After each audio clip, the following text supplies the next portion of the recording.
Hey, everybody.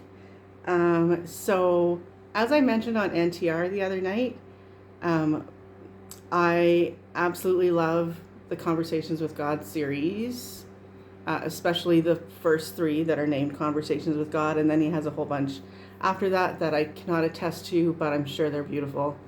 The first three definitely are. So, um, yeah, highly, highly, highly recommend. And he also wrote a children's story. He calls it a parable. I have a hard time with that word, but we can try to reclaim it. Children's parable that is called The Little Soul and the Sun. It's also a book. I bought the book for my nephews and nieces many moons ago. Yeah. And before I forget again, because I forgot on Krista's show today, but I got my shirt. Yay! Okay, so and if there's weird noises, the cats are being very obnoxious. So Callie's been hanging from the curtains and digging in the window and trying to climb the screen all at the same time. So, so that may be something we need to deal with, or she'll just come and sit here and try to disrupt the stream. That's okay. She's beautiful. Right, honey? You can disrupt because you're just a gorgeous lady. Oh, look at you. So pretty. Okay. Okay, sorry, everybody. The Little Soul in the Sun.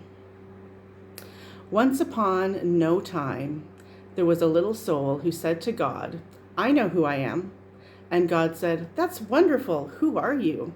And the little soul shouted, "I am the light." God smiled a big smile. "That's right," he exclaimed. "You are the light." And the little soul was so happy, for it had figured out what all the souls in the kingdom were there to figure out. "Wow," said the little soul. "This is really cool." But soon, knowing who it was not enough, and the little soul felt stirrings inside and now wanted to be who it was. And so the little soul went back to God, which is not a bad idea for all souls who want to be who they really are, and said, "Hi, God. Now that I know who I am, is it okay for me to be it?" And God said, "You mean you want to be who you already are?" "Well," replied the little soul, "it's one thing to know who I am, and it's another thing altogether to actually be it. I want to feel what it's like to be the light." "But you already are the light," God repeated, smiling again. "Yes, but I want to see what it feels like," cried the little soul. "Well," said God with a chuckle, "I suppose I should have known. You were always the adventurous one." Then God's expression changed. "There's only one thing." "What?" asked the little soul. "Well, there's nothing else but the light. You see, I created nothing but what you are, and so there is no easy way for you to experience yourself as who you are, since there is nothing that you are not." "Huh?" said the little soul, who was now a little confused. "Think of it this way," said God. "You are like a candle in the sun. Oh, you're there all right, along with a million gazillion other candles who make up the sun. And the sun would not be the sun without you. Nay, it would be a sun without one of its candles. And that would not be the sun at all, for it would not shine as brightly. Yet, how to know yourself as the light when you are amidst the light, that is the question." "Well," the little soul perked up, "you're God. Think of something." Once more, God smiled. "I already have. Since you cannot see yourself as the light when you are in the light, we'll surround you with darkness." "What's darkness?" said the little soul. God replied, "It is that which you are not." "Will I be afraid of the dark?" cried the little soul. "Only if you choose to be," God answered. "There is nothing really to be afraid of unless you decide that there is. You see, we're making it all up. We are pretending." "Oh," said the little soul, and felt better already.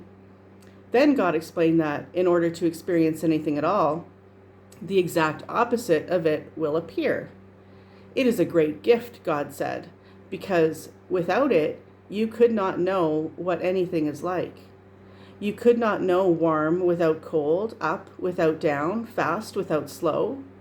You could not know left without right, here without there, now without then.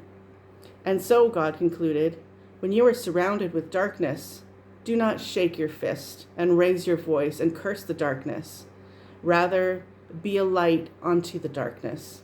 And don't be mad about it. Then you'll know who you really are, and all others will know too. Let your light shine so that everyone will know how special you are. You mean it's okay to let others see how special I am? Asked the little soul.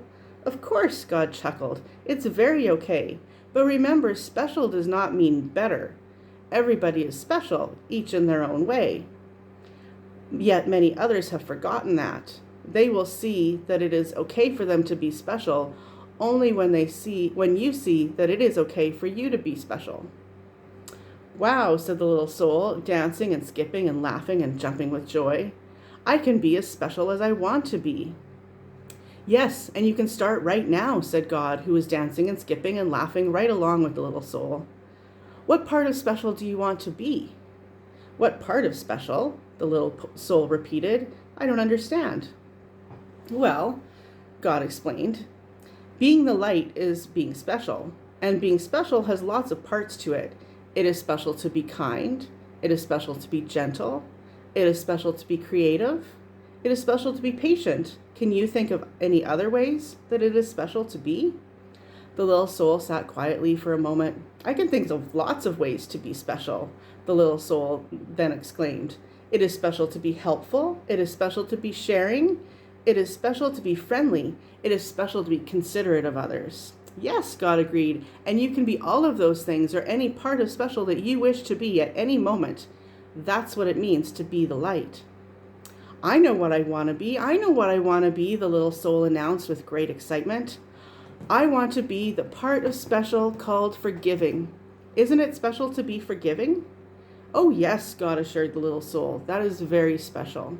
Okay, said the little soul, that's what I want to be. I want to be forgiving. I want to experience myself as that. Good, said God, but there's one thing you should know. The little soul was becoming a little bit impatient now. It's always seemed that there was some kind of complication. What is it? The little soul sighed. There's no one to forgive. No one. The little soul could hardly believe what had been said. No one, God repeated. Everything I have made is perfect. There is not a single soul in all creation less perfect than you. Look around you.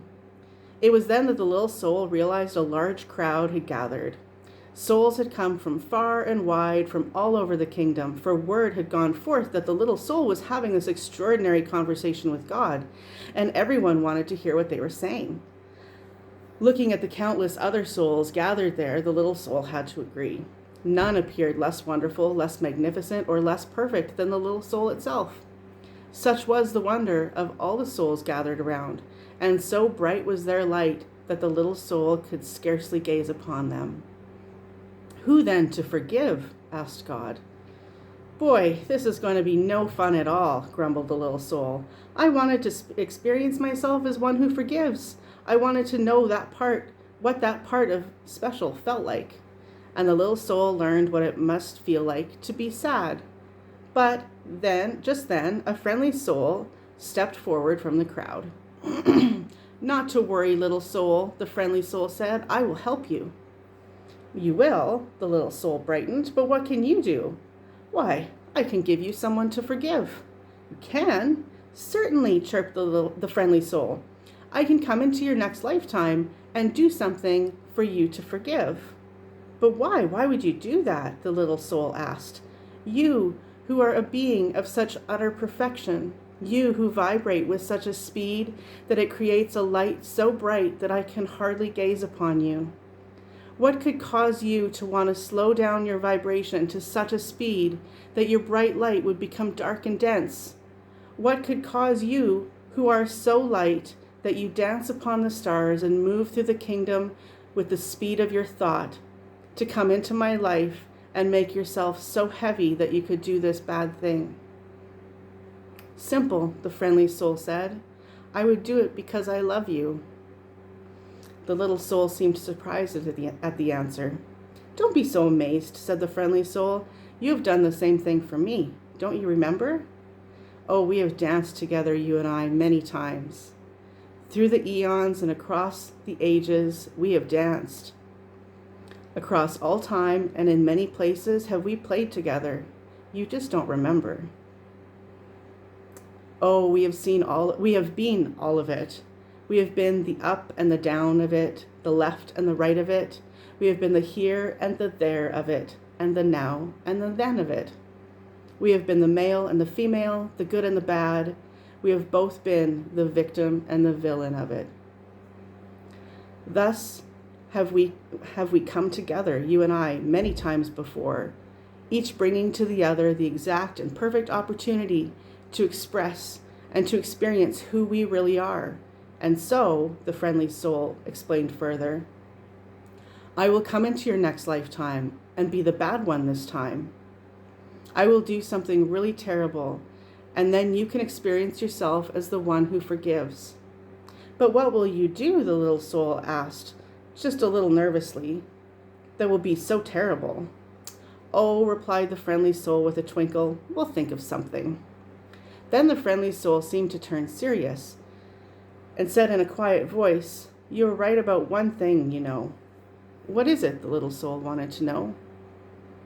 I will have to slow down my vibration and become very heavy to do this not so nice thing.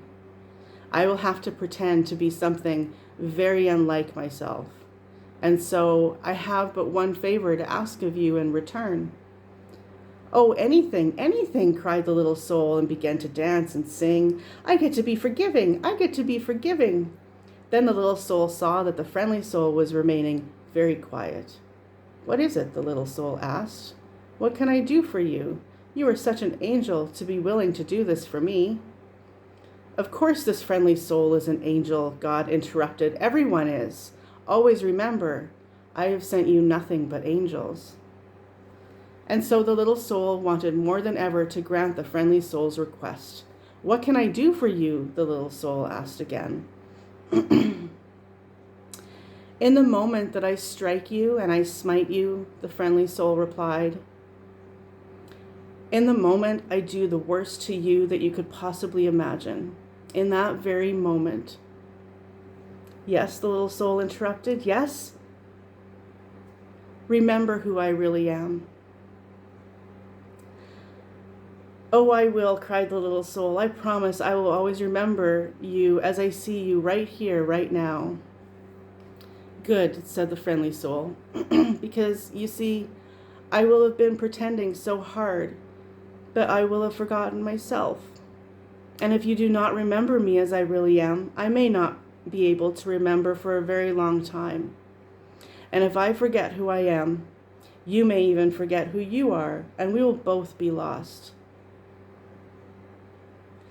Then we will need another soul to come along and remind us who we both are, remind us both who we are. No, we won't, the little soul promised again. I will remember you, and I will thank you for bringing me this gift, the chance to experience myself as who I am. And so the agreement was made, and the little soul went forth into the new lifetime excited to be the light, which was very special, and excited to be the part of special called forgiveness.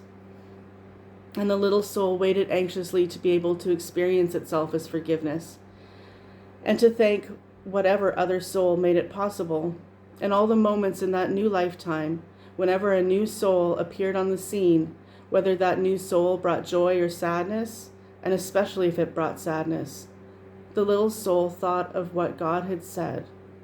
Always remember, God had smiled. I have sent you nothing but angels.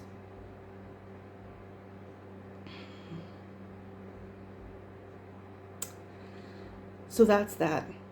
And I love it. I always have to remember that the people who we judge as the worst among us chose that for us so that we could learn. And that's huge. Because on the other side of everything I believe on the other side, we're all perfect, just like it said, right? And we come here wanting to learn our lessons, and we can't do that if everything is roses and peaches. So those people who come along for the ride and teach us those lessons are pretty special in their own right. All right. Thank you, everybody. Love you.